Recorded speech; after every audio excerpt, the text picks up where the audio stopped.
Are machinists, tool and die makers, really is the manufacturing trade as a whole undervalued? Yes. Thank you for coming to my TED Talk. All right, perhaps I can explain myself a little better. What got me thinking about this was a job post recently. You know, I see these all the time where they're looking for the cheapest employees that they can get doing the most amount of work. Now, most of the time, granted, this is just HR copying, pasting what they're seeing on everyone else. Hey, you want a 15 years experience. You need to be able to set up and program independently, run manual machines simultaneously, 5th axis, 9 axis, 15 axis, whatever you have it, like for, $14 an hour. You see these all the time, but this one stuck out to me. It was a direct email solicitation from a recruiter asking me to work in Los Angeles, California. Now that is one of the most expensive cities and one of the most expensive states in America for $25 to $30 an hour. You're telling me the best you can pay a manual machinist with 10 plus years experience in Los Angeles is gonna be $30 an hour? What are we doing here? I live in a much cheaper state and I don't even think I would take a manual machining job for $30 an hour. Some of the better tool and die repair guys I know around me are making in the 50s for that same exact work. It is a very niche skill. The only reason you could get away with that is if you're just, hey, a secondary operator, this is being done on a CNC, all you're doing is facing a part. And even then, in LA, I think we can do better than that. And I think the main reason manufacturing is so undervalued is because unlike plumbers, electricians, carpenters, you see them working. Almost nobody sees a machinist working. Hell, I work in manufacturing. I can guarantee you none of my bosses have ever seen me working. At most, you're gonna see me warming up machines and taking coffee breaks and then going to the bathroom. Working 9 to 10, then going to the bathroom. Working 10:30 to 11:45, then going to the bathroom. Then right before lunch, we do another bathroom. Then we go to the bathroom right after we get back from lunch. Working 2 to 3, then going to the bathroom. Working 3:30 to 4:30, then doing another bathroom. Then right before we leave, we go to the bathroom. If you question my bathroom breaks, I will see you in court. And not just do you never see us working, we are probably one of the least advocated for. In the recent jobs push by the patron saint of the all trades, Mike Rowe, he's began adding it to the end of his spiel now of, hey, we need machine operators and machinists. But before it was, we need welders, we need plumbers, we need electricians, we need carpenters. And those were the only big four that he was talking about for the longest time. Now, I could be wrong. I've never seen every interview with him that he's ever done. But in some recent ones that have come across my timeline, I've seen him more talk at the end about machinists. Again, everyone's seen a plumber install a pipe, fix a sprung leak. You've seen your electrician drop a line in your house or add a new outlet. You've seen a carpenter frame a house. But most people have never seen a machinist trimming in a vise, measuring a part, setting a tool or making a cut. I think there's a lot more value for most people in the tangibles that you can see those people applying their trade. Whereas manufacturing happens behind closed doors. You know exactly what I'm talking about if you're in the industry. Ever tried to explain to someone, what do you do? Oh, I'm a machinist. Oh, does that mean you work with machines? Yeah, kind of. All right, let's just go with that. And there's never that understanding of, oh, you turn pieces of metal into other pieces of metal. Like, it's a better description of what I do. You should thank me or one of my machinist friends because we've made everything that you interact with in the physical world. Whether it's your phone, your car, a jet engine, a pacemaker, a coffee maker, laptop, kitchen knives, medical implants, every firearm, every single thing out there in the physical world is because of a machinist or a tool and die maker. We are making all of the injection molds. We are making all of the fixturing to make everything that makes the modern world possible. You're welcome. So what I believe you were trying to say is thank you. Thank you. You're welcome. So since machining is so important, why doesn't it feel like it? Why aren't we appreciated like everyone else? The most people will hear about manufacturing is going to be the jobs report on the nightly news. Or if some bottleneck opens up, you'll hear this occasionally of, oh, these factories need to get up and retooled. Again, retooled by whom? It's going to be people like myself who are going to be designing and making the tools that once again are going to be responsible for everything you know. And we all know the biggest reason is because companies are trying to compete on cost. What's the easiest way to compete on cost? Offshore it to China. Once you start doing that, which the process was started in the 70s, it's so hard to recover from. We've been in a death spiral kind of ever since. Not that I was alive for that time, but I see and experience it every day. Again, just in my small little shop of people, oh, hey, I can get that cheaper from China. Oh, okay, go ahead. Like, continue to gut out our manufacturing for a much more inferior product. And I don't mean to say everything China creates is inferior. That's not it at all. In fact, a lot of our best tool and die minds went over there. They trained those guys up, so they they would be the tool and die capital of the world now, and it's no longer America. That's the lens that I look at it anyways.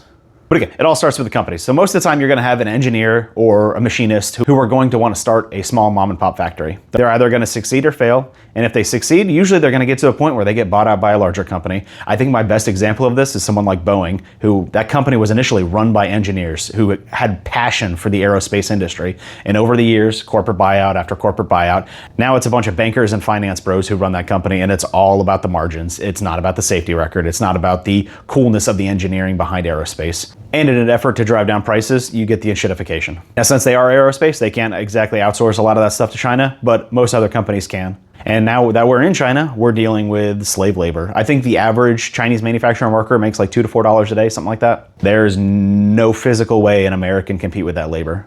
And the other way they really save money in China is material choices. And I don't mean the sense of using a stainless steel rather than using an Inconel. I'm talking about using a questionable stainless steel. You know this if you've ever ordered anything from them. You know, everyone kind of jokes about that. You know, you got the Chinesium. So much like a drug dealer, the Chinese tend to cut their materials down with something else. So rather than baby powder and cocaine, they like to add lead, cadmium, or manganese into their stainless steels, making it an inferior quality. And if on a large scale you've ever ordered any Chinese metal and you have a PMI gun, you've seen it. We've all seen it. And if you're not familiar, a PMI gun is a positive material identification gun. They are relatively expensive, so you don't see them at every factory floor. But if you work in aerospace, a lot of times you're gonna have one on hand. So one of my favorite stories about this is every year you're gonna get those interns coming out of college with their bright new ideas of how we can save money. And they're normally tasked with something small or stupid like that because they've got fresh new ideas. And one company in particular, I saw it 2 different times with 2 different intern engineers, and nobody wanted to listen to anyone more experienced. And their big cost-saving initiative was purchasing materials out of China.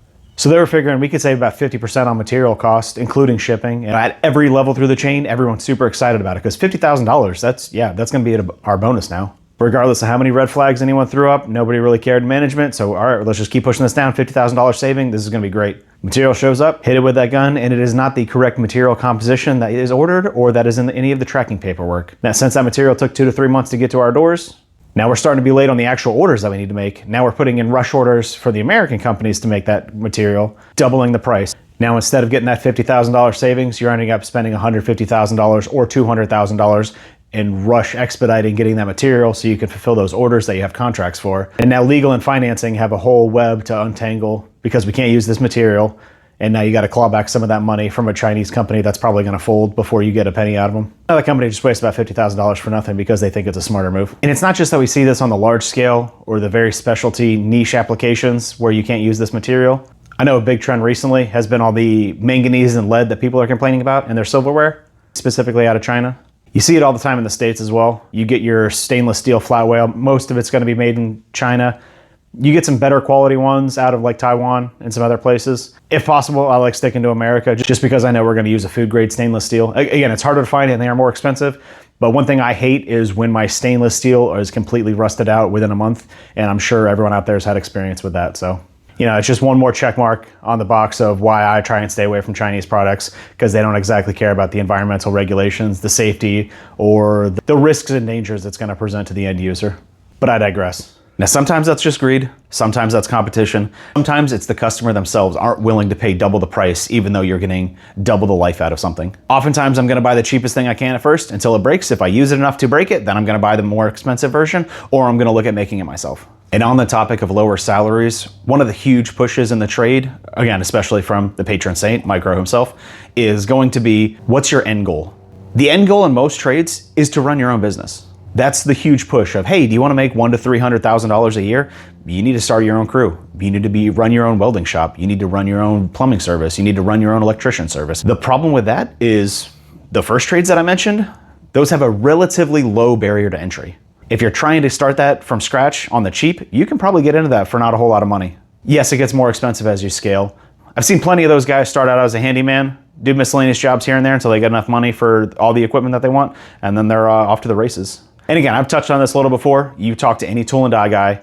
If you get 2 good Roland Kennedys, you might be $50,000 invested into those 2 boxes alone. And that'd just be for your basic setup and some inspection equipment. And that is before you even touch machines, which, I mean, sky's the limit on what you can spend. But I'll kind of use myself as an example. The expansion that I'm looking at right now, I'm going to be about $600,000 to $700,000 to actually get everything that I want accomplished. And that is going to be a new building, building it out, and then a couple pieces of used equipment. And I'm not a big fan of used equipment, especially in manufacturing, because it's such a crapshoot. You never know what you're going to get. You might buy a lemon for $15,000 that you might spend another $15,000 just to get it operational. So I'm kind of wary on some of these, but that's that. I am where I am. So now I'm not saying anyone is better or worse, though if I was doing it again, I would be an electrician and not a machinist. Because again, so few people see this that maybe getting this message out there a little bit increases awareness and kind of help our industry as a whole. As for solution, if you also see this problem, the best thing you guys can do out there is apply for every underpaying job out there, take the interviews, and gaslight. Whatever you're making, say you're making $10 an hour more, and when they offer you a lowball offer, laugh in their face and walk off. Eventually, they have to start recognizing that this industry needs to pay better. And if they start having tens of interviews, wasting hundreds of their hours for jobs like this in LA that are paying $30 an hour for a manual machinist, they're gonna have to start reevaluating it at some point. And now I gotta know, what is the worst job listing you guys have ever seen? Let me know in the comments. All right, till the next one.